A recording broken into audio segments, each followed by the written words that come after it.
Razões que motivaram a luta contra o antigo regime francês, a gente precisa refletir sobre a situação social, econômica e política e também cultural pela qual a França passava, né? Nós sabemos que durante o século XVIII, a França ela enfrentou uma grande crise econômica. E mesmo enfrentando essa crise econômica, a corte francesa vivia regada de luxos, né? E tinha uma vida privilegiada. Boa parte da nobreza francesa descendia dos antigos senhores feudais, né? E uma parcela dela, entretanto, ao enfrentar dificuldade, havia se transformado em cortesãs. Né? Cortesãs são indivíduos que viviam ou trabalhavam na corte de um monarca. Só que, mesmo assim, eles viviam às custas do Estado.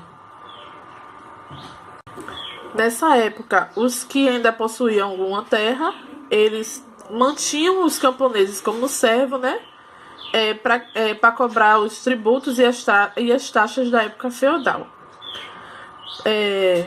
Nos dias atuais, alguns historiadores conseguem avaliar esse período, né? Que enquanto os ingleses caminhavam na direção de uma revolução técnica e econômica, como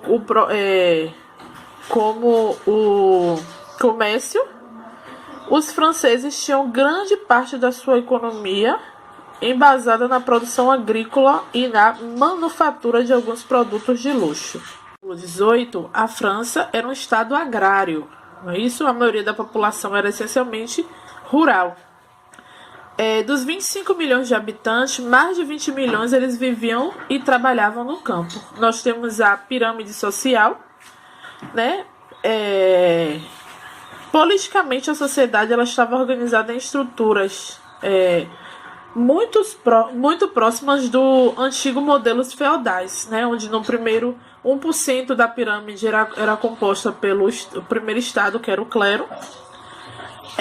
A segunda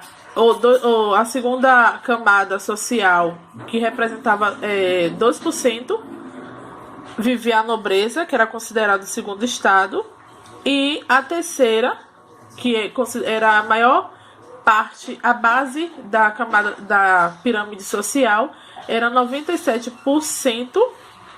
A maioria da população era composta de camponeses, pequenos proprietários rurais, artesãos, lojistas e a pequena burguesia. Nós sabemos que quem fica no topo da pirâmide é o que desfruta de uma série de privilégios. Entre os privilégios garantidos seriam de não pagar impostos e ocupar cargos públicos mais importantes. Já o povo, né, ou seja, a base da pirâmide social, pagava impostos ao reino, à igreja, à nobreza latifundiária e, além disso, ainda tinha obrigações impostas pelo sistema feudal. Não podemos esquecer que o século XVIII ele foi marcado como o século das luzes, né, em que o iluminismo ele transformou as ideias de liberdade e de igualdade em desejos coletivos.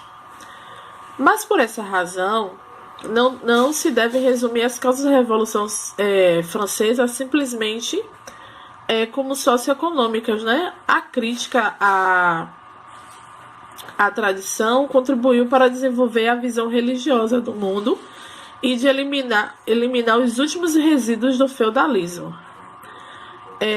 Então era comum as pessoas nos salões, nos cafés e nas tabernas a todo momento estarem discutindo sobre a situação da França e dos franceses, né? No início, uma solução tranquila, mas um pouco improvável, porque as revoluções elas se aproximavam. E diante disso, houve-se urgente a necessidade de cortar despesas e aumentar a arrecadação do reino, né? Contudo, os reis, os ministros, eles não conseguiam viabilizar as mudanças necessárias. No caso, eles estavam acostumados com os privilégios e se negavam a pagar os impostos, né? Ao contrário do que aconteceu na Inglaterra, o primeiro e o segundo Estado francês eles não perceberam que as reformas eram necessárias para salvar o próprio regime. Então, em 8 de agosto de 1788, Luís XVI ele decide convocar uma Assembleia dos Estados Gerais. Nessa reunião, ele apresenta os 3 estados que compõem a sociedade francesa. O interessante é que na Assembleia não era convocada desde 1614, o que demonstrava o caráter absolutista da monarquia francesa, né? Teve um discurso inaugural, onde o rei deixa claro o objetivo da convocação, que seria solucionar a crise econômica do Estado, porém, ainda haveria um obstáculo a ser ultrapassado.